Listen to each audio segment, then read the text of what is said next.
Ot şiitler şiirim kullanırane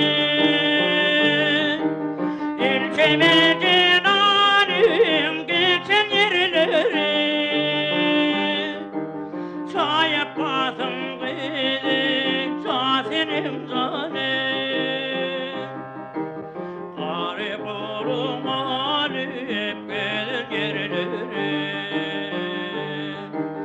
Arif olum alip gelir yerleri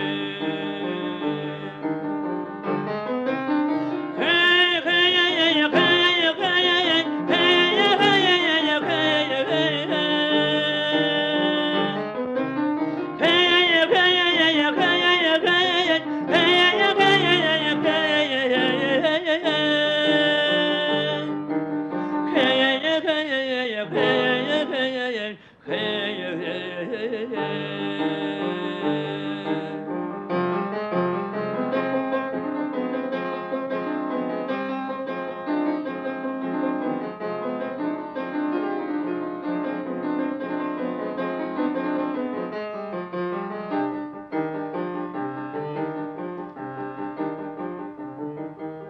Girmiş yakalarda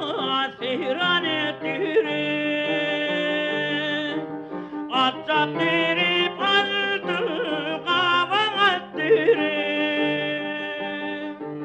Çadır kurbağa ileri götürür Gülşe oynap göğün açan yerleri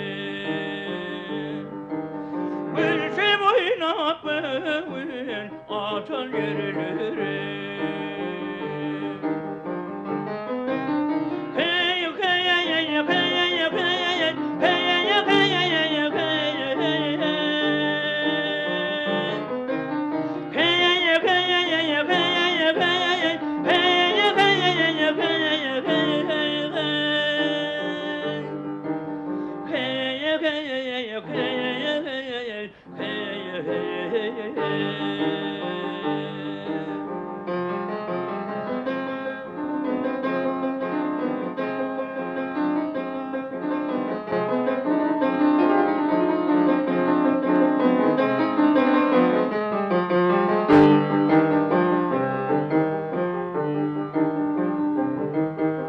Elini halap sırvanı vardı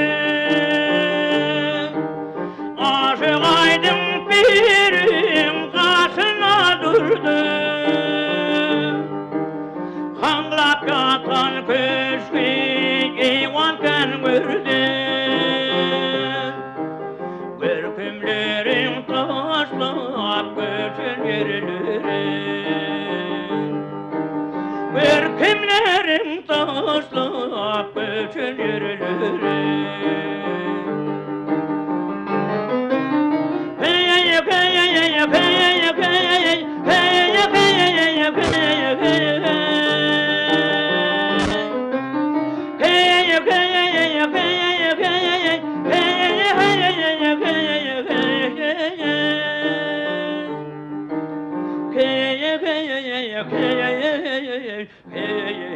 hey hey